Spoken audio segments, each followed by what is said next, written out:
श्री कृष्ण जी कहते हैं, जिसे तुम अपना समझ कर मग्न हो रहे हो, बस यही प्रसन्नता तुम्हारे दुखों का कारण है। लोग कहते हैं अपनों के आगे झुक जाना चाहिए, किंतु सच बात तो यह है, जो अपने होते हैं वह कभी झुकने नहीं देते। हद से ज्यादा सीधा साधा होना भी ठीक नहीं, क्योंकि जंगल में सबसे पहले सीधे पेड़ों को काटा जाता है। मुझे क्या परवाह जमाना क्या कहता है, मुझे ये पता है कि कान्हा मुझे अपना कहता है। आत्मा का अंतिम लक्ष्य परमात्मा में मिल जाना होता है।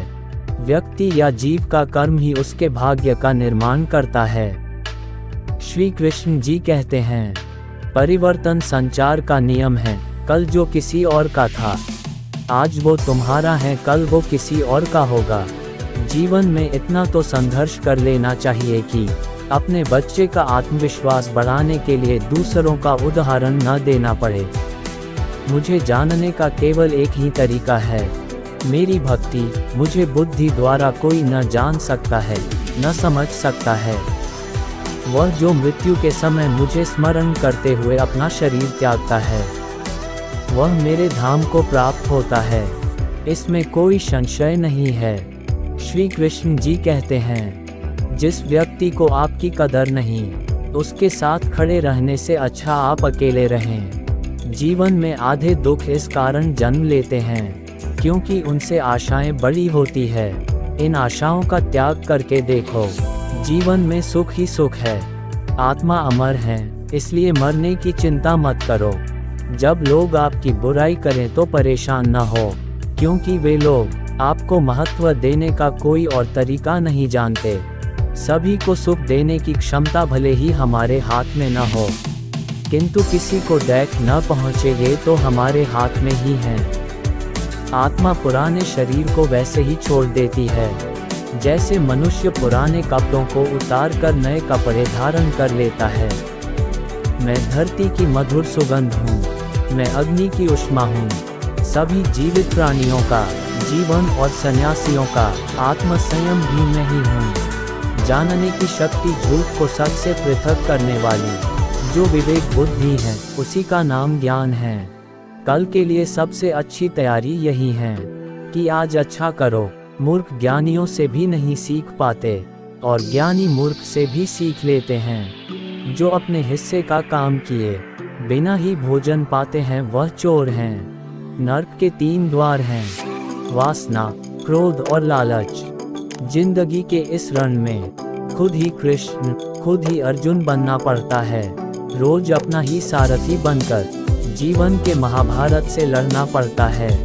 मैं विधाता होकर भी विधि के विधान को नहीं टाल सका। मेरी चाह राधा थी और चाहती मुझको मीरा थी, पर मैं हो रुक्मणी का गया। सबसे इस तरह का व्यवहार करें कि अगर कोई आपके बारे में बुरा भी कहे तो कोई उस पर विश्वास ना करे। हम न बोले फिर भी वह सुन लेता है, इसलिए उसका नाम परमात्मा है। वह न बोले फिर भी हमें सुनाई दे, उसी का नाम श्रद्धा है। संबंध उसी आत्मा से जुड़ता है जिनका हमसे पिछले जन्मों का कोई रिश्ता होता है, वरना दुनिया के इस भीड़ में कौन किसको जानता है। बात इतनी मधुर रखे कि कभी वापस लेनी पड़े तो खुद को कर ही न लगे। फल की अभिलाषा छोड़कर कर्म करने वाला पुरुष ही अपने जीवन को सफल बनाता है। दुष्ट लोग अगर समझाने मात्र से समझ जाते तो यकीन मानो महाभारत कभी ना होता। जीवन में अहंकार भी आवश्यक है, जब बातें अधिकार, चरित्र और सम्मान की हो। राधा कृष्ण का मिलना तो बस एक बहाना था, दुनिया को प्यार का सही मतलब समझाना था। जो मनुष्य हार और जीत से परे होता है, वह दूसरों की जीत में भी आनंद का अनुभव करता है। अगर व्यक्ति शिक्षा से पहले संस्कार, व्यापार से पहले व्यवहार और भगवान से पहले माता पिता को पहचान ले तो जिंदगी में कभी कोई कठिनाई नहीं आएगी। हे अर्जुन, व्यक्ति जो चाहे बन सकता है, यदि वह विश्वास के साथ इच्छित वस्तु पर लगातार चिंतन करें। कोई लाख करे चतुराई, तकदीर का लिखा न मिटे मेरा भाई। राजा हो या रंक, उसके वहाँ होगी सबके कर्मों की सुनवाई।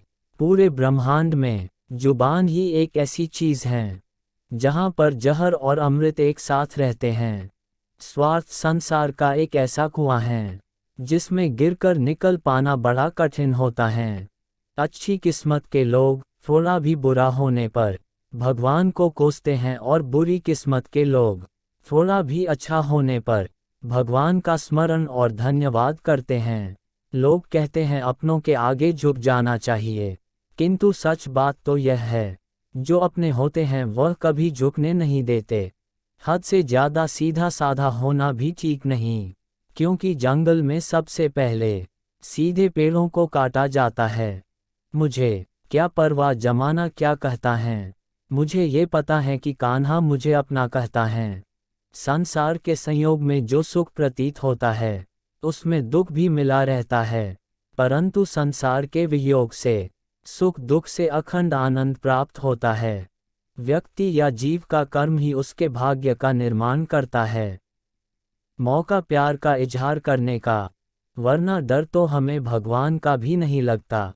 पर क्या करे, डरना पड़ता है, क्योंकि हम भक्ति जो श्री कृष्ण की करते हैं बस देखने का ही तो नजरिया है। कुछ के लिए शाम काला है तो कुछ के लिए सांवरिया कृष्ण है। इंसाफ के लिए हमेशा जबान खोलते हैं, अनदेखा ना कर मेरे लफ्जों से मेरे कान्हा बोलते हैं। अमीरों की सुखन से इन्हें क्या वास्ता, मेरे अल्फाज दर्द सुदामा का बोलते हैं। प्रेम में कोई वियोग नहीं होता, प्रेम ही अंतिम योग है, अंतिम मिलन है।